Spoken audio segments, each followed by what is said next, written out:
So here's a little non-audio related project that came across the bench recently. We've got some of these 12 volt halogen track lights installed in the kitchen, and about a year ago I replaced the halogens with these MR16 LED replacement units. They're rated about 5.5 watts. And I had all sorts of trouble. And what I found was that the power supply units were not starting up, and it was getting flicker. And it turns out that these units really don't like driving less of a load than they were designed for. So having replaced several of the units with newer ones that seem to be a bit happier powering the LEDs, they didn't flicker, I had those in service for about 12 months. And one of them died after about a fortnight. And because it's rather a high ceiling, they're a bit hard to get to, and there was plenty enough light, they just stayed there. And then recently another one died, so I fetched them down to have a look. And sure enough, the actual LEDs are fine. So actually here's the power supply pulled out of the other one. So I don't know too much about these things, but basically my understanding is these things work by switching the mains input at high frequency with these two transistors here, and then driving a relatively small transformer with that high frequency, rather dirty AC, giving you a 12 volt AC output at some tens of kilohertz, with a very rough and nasty looking waveform, which of course an incandescent bulb wouldn't care about. Now, as I've learned, that's actually a really bad idea to use these things with LEDs. This one's obviously let the magic smoke out, and it's kind of obvious from the dirty black marks around the transistors exactly what the failure mode is. Also, nasty brown stain on the outside, which just happens to coincide with exactly where the transistors sit. And I think this unit actually has even a nasty black stain at the bottom there, which gives you some sense of how bad the failure was. Oh, and a manufacturing date of January 2015, so it didn't last long. So what's going on here? My understanding of how these things work is that the switching frequency of this circuit does rather depend on the load. So with less load than they were designed for, this thing only draws 0.5 amp or so. Apparently these things switch at a much higher frequency, and that of course stresses the transistors more. I mean, there they are, they've got no heatsink, and that could be switching at hundreds of kilohertz, and that's not necessarily something I like to be doing in the long term. That's also of course can be bad for the there'll be a bridge rectifier in there somewhere, and that's probably not designed to work at hundreds of kilohertz either. So that could lead to premature failure of the electronics inside of there as well. So all in all, not good. So my solution was to go the cheap route, and just on eBay I bought some of these little switch mode power supplies. So these are going to be dedicated LED devices from now on, because that will only supply about 0.5 amp anyway. But it's 0.5 amp of DC, it'll be clean, it'll be fine, I hope. So a little bit close to its rated output. This thing will be about 6 watts, and these things about 5.5. So yeah. However, when you're buying these things on eBay, you find that you've got to wait a month for the Chinese shipping, and I just wasn't completely sure. The people who do these also do a 1 amp version, which would probably have been better, but I wasn't completely sure that it would fit inside the box, and I didn't want to wait a month for this thing to arrive and then have to wait another month for the smaller ones. Anyway, it's a cheap solution. These things are less than $5 each, so anyway, thought we'll pop out the electronic transformer, and we'll pop in a little DC switch mode power supply. Okay then, so I just want to pull the board out of this. Ooh, that's nasty, isn't it? Okay. So that's your 240 volts there.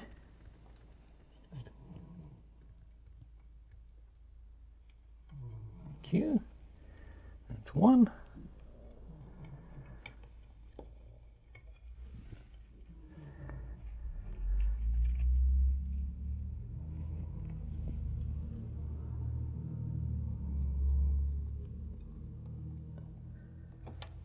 That's two. Okay. Now, need to get the low voltage wires off. A little bit unusual. Yeah, these connector things are kind of strange.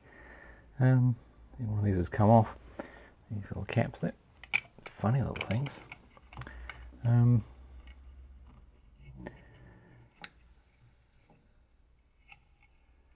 Basically, it just ends up twisting the wires. That's kind of what happens there. What to do about that, really? Not sure I want to put that back on again. Actually, could just whip those off, really. I don't really like those anyway. They're awful things. I need to desolder and just solder back onto there for the low voltage end. That's probably a good idea. Okay, so there's the power supply to this one. Once again, really not looking happy, is it? Yeah. Yeah. Diode bridge there. Interesting. Well, 4 diodes anyway. Okay. Quite know what's happening here, but what I do know is I don't like it. So, yeah, these are the little switch mode power supplies I thought I'd put in there. I mean, I don't think they're great or anything, but I figured they're at least designed to sort of do the job. Didn't go with a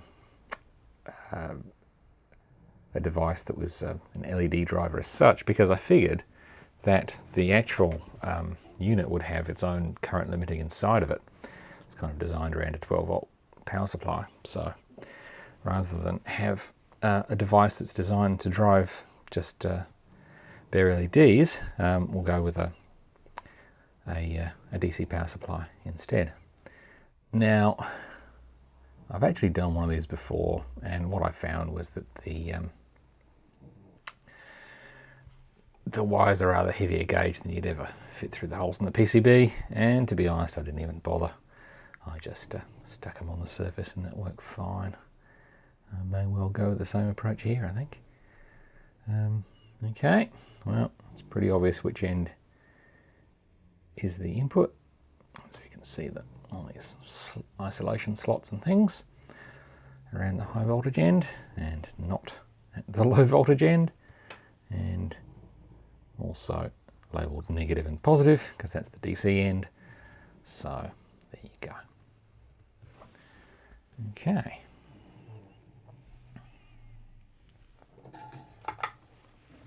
So I'm just going to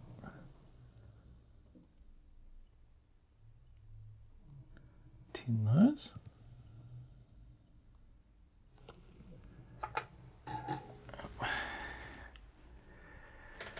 Okay.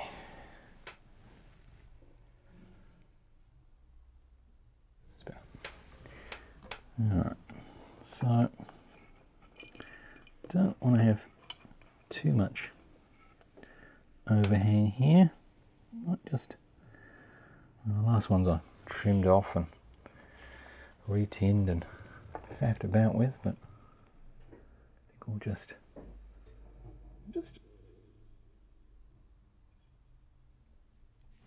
trim those back a little ways.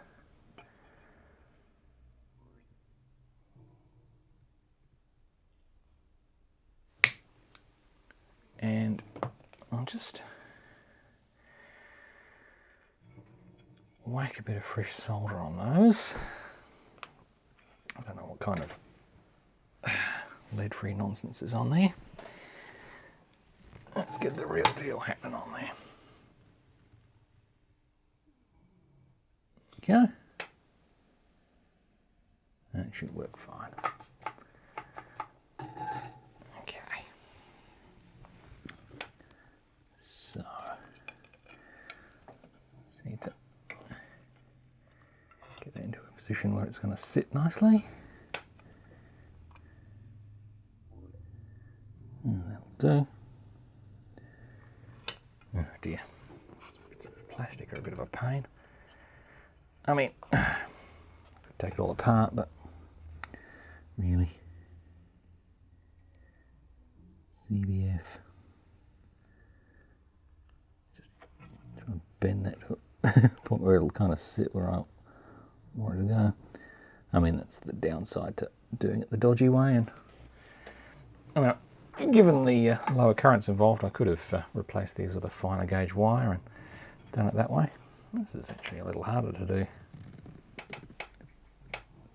The camera there. Stick my head in the way, probably. What the hell? Actually, that's really rather tricky. Okay. Find another way around this.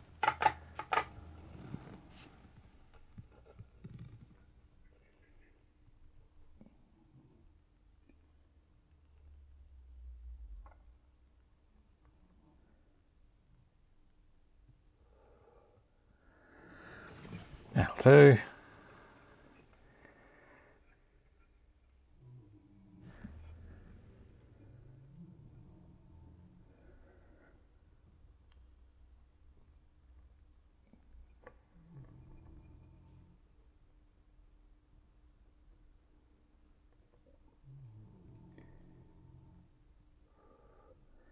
It's not very good. Don't like that. Oh, that's even worse. What are you doing?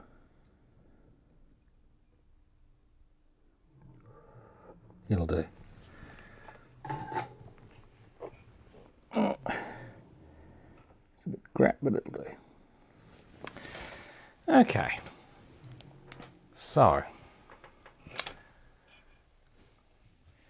now, when I did the previous one, I kept the original wires for the low voltage end, so I had no hope of getting them through the board. So I just popped them on top in the same way. But we don't need to do that. Now that we're going to attach them back here and put a bit of heat shrink on there, I'll be a bit less dodgy and we'll put some finer gauge wire that'll actually fit through there. Okay, so I've just sorted out some hookup wire and some heat shrink so we can finish this off. Now, find my, where's my diags? Where? Just used them not a few moments ago. Now, just strip the ends of these and we'll pop them through the board. Let's show you. Where am I? There we are. So, this is the, everyone else does it this way, but this is, I don't have a fancy wire stripping tool. I just do that with the pointy nose pliers and the diags and a kind of a lever action. It's a trick that my father taught me when I was about 10 years old. I kept asking him to strip wires for me because I couldn't do it myself. So he showed me a foolproof technique and I've been doing it ever since. What am I doing the other end? And then probably a bit longer at the other end actually. Probably want to twist those together. That's good. Quite. There we go. Okay. So, yeah, that'll work. Okay, now put my little magnify thing on. So, let's get the shorter of those two ends. Identify the negative terminal. That'd be the one with a minus sign on it. Not that it matters, we're going to be attaching this to an LED that has a rectifier in it anyway. It's designed to run off of 12 volts AC, but what the hell. Now, we'll use the finer gauge solder this time. No need to be completely dodgy. Okay, where are we? Okay.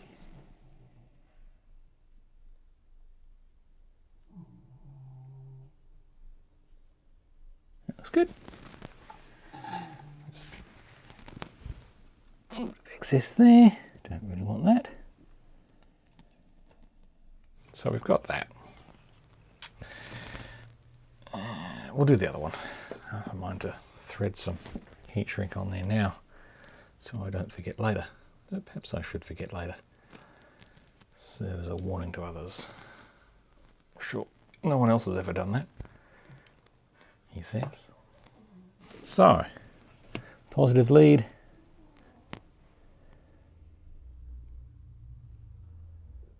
Going to all the plus sign. Give it more of a twist, it's looking a bit splayed out. Very nice. Okay. Here we go.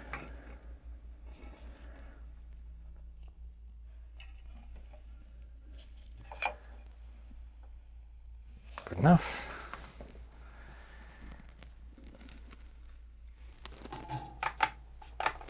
Okay. No, not so okay. Let's pull through.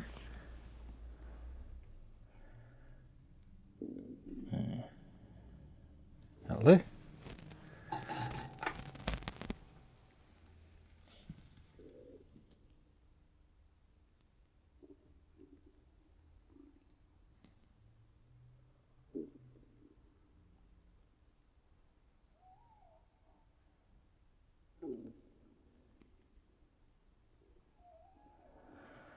Bad. Pull through a little bit. I just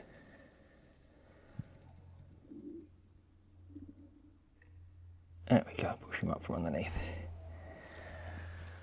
All right, that's good. Now let's get some heat shrink on there. I think some reasonable length, I suppose. Might as well. That looks all right. Two lengths about the same, for the sake of symmetry. Now, thread those on. This might be a little tricky to do on camera, simply because the wires I'm soldering to are a bit short. They're rather stuck inside of this plastic here, so we'll just do our best. Do what we can.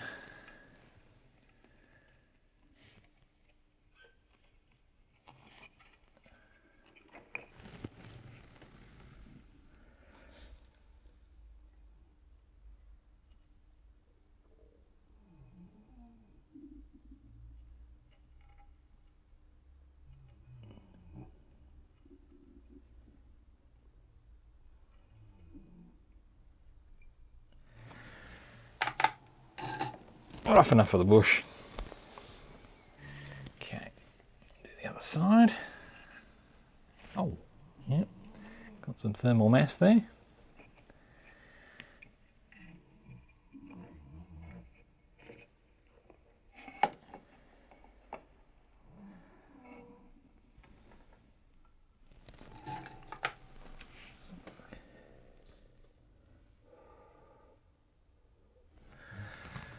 There we go.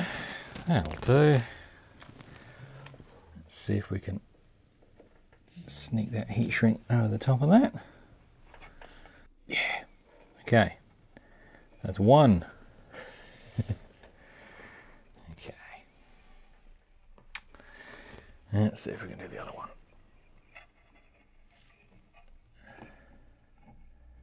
That's pretty hard.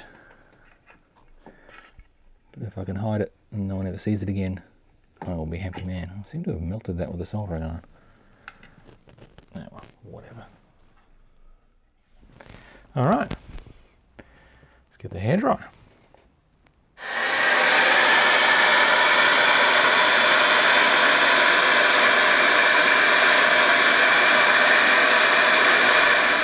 Okay, so I'll just pop that retaining clip in there. Let's do it.